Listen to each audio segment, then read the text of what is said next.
Let's talk about something that sounds like it came straight out of a sci-fi novel, nootropics, or as I like to call them, brain snacks. These are compounds, natural or synthetic, that claim to supercharge your mind, boost memory, sharpen focus, and maybe even help you finally remember where you put your keys. So, what exactly are nootropics? In simple terms, they're substances that enhance brain function. Think of them as brain vitamins, only cooler. The term was coined in 1972 by a Romanian psychologist and chemist named Corneliu Georgia, who basically said, "Let there be smart pills." And thus, the nootropic movement was born. Now, not all nootropics are created equal. Some are gentle cognitive boosters, while others hit your brain like a shot of espresso wearing a lab coat. You've got stuff like caffeine, L-Theanine, creatine, and fish oil on the everyday safe end. Then there are the racetams, modafinil, and other synthetic brain boosters that are a bit more, let's say, aggressive. So why are people even taking these things? Well, life is hard. Jobs are demanding, school is relentless, and who wouldn't want an edge?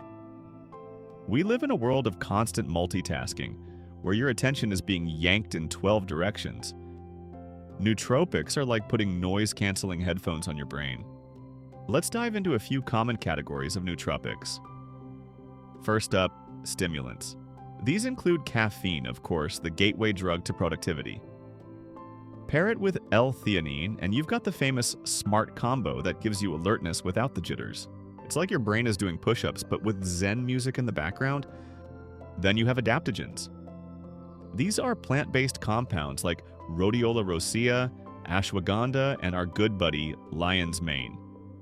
They don't just help with focus, they support stress resilience, mood, and mental stamina. Basically, adaptogens help you adult better. Next, cholinergics. These enhance the neurotransmitter acetylcholine, which is like brain fuel for memory and learning. Alpha-GPC and cytokinin are the big names here. Students, take notes, literally. This is the category you want when finals week is knocking. Let's not forget the racetams. Pyracetam, aniracetam, oxiracetam, the TAMs are like the Fast and Furious franchise of the nootropic world. Popular, divisive, and you're not sure how many there actually are. They were among the first synthetic nootropics ever developed, and they're still in use by hardcore brain hackers.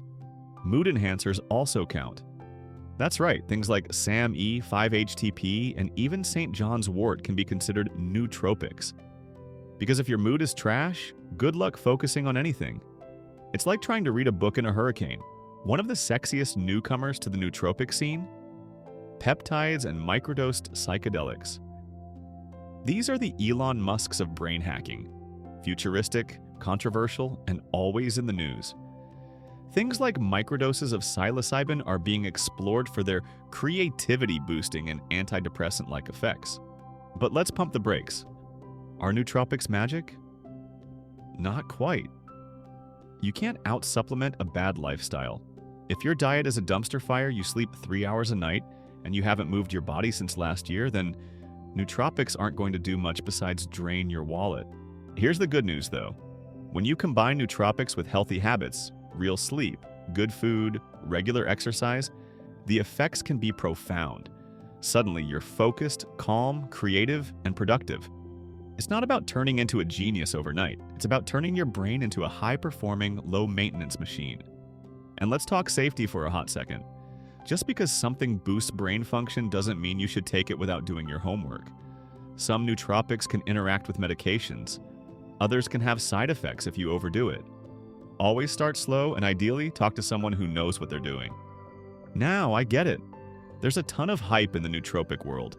Everyone's promising genius in a bottle. But real nootropic use is about strategic optimization, not miracle cures. Think of it like tuning a guitar. You're not replacing the instrument. You're just getting it to sound better. You want a real-world analogy? Using nootropics is like upgrading your internet connection.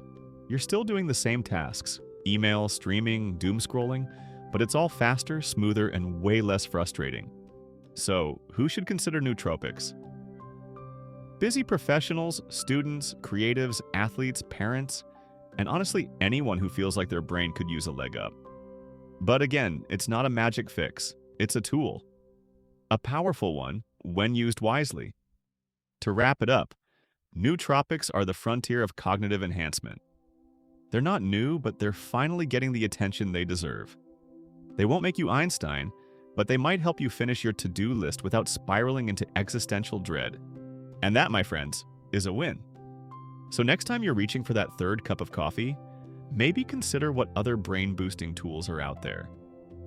Your neurons will thank you.